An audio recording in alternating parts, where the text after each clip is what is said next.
Hello friends, welcome to Mithuntips. இன்னைக்கு நம்ம ஒரு சூப்பரான மேங்கோ milkshake தான் பார்க்க போறோம். அது கூடவே மாம்பழம் சாப்பிட்றதுனால என்னெல்லாம் நன்மைகள் அப்படிங்கறத பத்தியும் பார்க்கலாம். அதுக்கு முன்னாடி நம்ம சேனலை இன்னும் நீங்க சப்ஸ்கிரைப் பண்ணலனா மறக்காம கீழ இருக்க ரெட் பட்டன் பிரஸ் பண்ணிக்கோங்க. அப்படியே பக்கத்துல இருக்க பெல் ஐகானும் பிரஸ் பண்ணிக்கோங்க. வாங்க வீடியோக்குள்ள போகலாம். இப்போ நான் வந்துட்டு ஒரு கிளாஸ் அளவுக்கு மில்க் ஷேக் செய்யறதுக்கு ஒரு பழுத்த மாம்பழமாக எடுத்திருக்கேன். கொஞ்சம் ஸ்வீட்டாக இருக்கிற மாதிரியான மாம்பழம் எடுத்துக்கோங்க. அப்போ தான் நல்லா வந்துட்டு டேஸ்ட் கொடுக்கும். ஸோ இந்த மாதிரி லைட்டாக கீறி வெட்டிக்கலாம். அப்போ தான் நம்ம ஸ்பூன் வச்சு எடுக்கிறதுக்கு ஈஸியாக இருக்கும். இல்லைனா தோல் சீவும் போது உங்களுக்கு கொஞ்சம் ரிஸ்கியாக தான் இருக்கும். ஸோ இந்த மாதிரி ஸ்பூன் வச்சு ஈஸியாக எடுத்துக்கலாம்.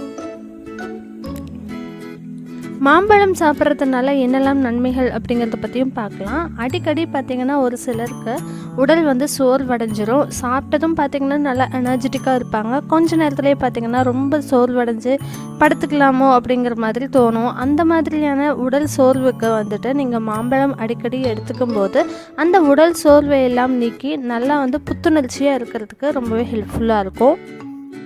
இப்போ இந்த எடுத்து வச்சுருக்க மாம்பழத்தை ஒரு மிக்ஸி ஜாருக்கு ட்ரான்ஸ்ஃபர் பண்ணிடலாம். இது கூட ஒரு கப் அளவுக்கு நான் பால் எடுத்திருக்கேன். நீங்கள் இன்னுமே கூடுதலாக கூட எடுத்துக்கலாம். இன்னும் நல்ல லிக்விட் கன்சிஸ்டன்சிக்கு வேணும் அப்படிங்கிறவங்க 2 கப் பால் கூட சேர்த்துக்கலாம்.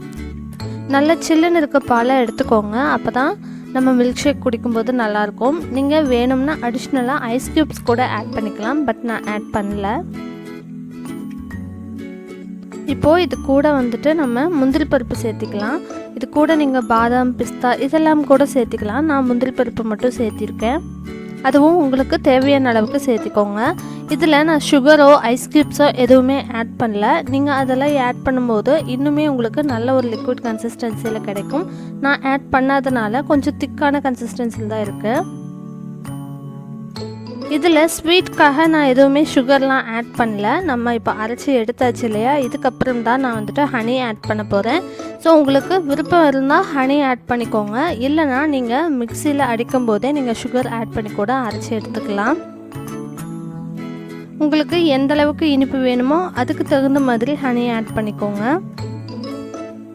மாம்பழம் பார்த்திங்கன்னா இயற்கையாகவே நம்ம உடம்புல நோய் எதிர்ப்பு திறனை அதிகப்படுத்தக்கூடிய தன்மை கொண்டது. இது கூட நம்ம தேன் சேர்த்திக்கும் போது இன்னுமே நம்மளுக்கு நல்ல எனர்ஜெட்டிக்காக இருக்கிறதுக்கும் சரி, இம்யூனிட்டி பவரை இன்க்ரீஸ் பண்ணுறதுக்கும் சரி இது ரொம்பவே ஹெல்ப்ஃபுல்லாக இருக்கும். இந்த மாம்பழம் தொடர்ந்து சாப்பிட்டு வர்றதுனால ஸ்கின்னை நல்லா ஷைனிங்காக க்ளோயிங்காக வச்சுக்கும். முக்கியமாக மிடில் ஏஜில் இருக்கவங்க சாப்பிடும்போது அந்த சுருக்கங்கள் ஏற்படாமல் அதை தடுத்துரும். நரம்பு தளர்ச்சி இருக்கவங்க கூட இதை தொடர்ந்து சாப்பிட்டு வரும்போது நரம்பு நல்லா வலுப்பெற்று நரம்பு தளர்ச்சி மீண்டும் வராத அளவுக்கு இது வந்து பாதுகாக்கும். ஒரு சிலருக்கு பார்த்தீங்கன்னா இப்போ தான் சாப்பிட்ட மாதிரி இருக்கும், ஆனால் மறுபடியும் பசி எடுக்கும். அந்த மாதிரியான ப்ராப்ளம் இருக்கிறவங்களுக்கு இந்த மாம்பழத்தை சாப்பிடும்போது உங்களுக்கு அடிக்கடி ஏற்படக்கூடிய அந்த பசியை தடுத்து உடம்பை நல்லா ஸ்ட்ராங்காக வச்சுக்கிறதுக்கு ஹெல்ப்ஃபுல்லாக இருக்கும். ஸோ இன்றைக்கி வீடியோவில் நான் சொன்ன இன்ஃபர்மேஷன் எல்லாமே உங்களுக்கு யூஸ்ஃபுல்லாக இருக்கும்னு நினைக்கிறேன். மறக்காமல் இந்த மில்க் ஷேக்கை உங்கள் வீட்லேயும் ட்ரை பண்ணி பாருங்கள். எப்படி வந்துச்சுன்னு சொல்லி கீழே கமெண்ட் பண்ணுங்கள். இந்த வீடியோ உங்களுக்கு பிடிச்சிருந்தா உங்கள் ஃப்ரெண்ட்ஸ் அண்ட் ஃபேமிலிக்கு லைக் பண்ணி ஷேர் பண்ணுங்கள். மறக்காமல் நம்ம சேனலை இன்னும் நீங்கள் சப்ஸ்கிரைப் பண்ணலைன்னா கீழே இருக்க ரெட் பட்டன் ப்ரெஸ் பண்ணிக்கோங்க. அப்படியே பக்கத்தில் இருக்க பெல் ஐக்கானும் ப்ரெஸ் பண்ணிக்கோங்க. தேங்க்ஸ் ஃபார் வாட்சிங்.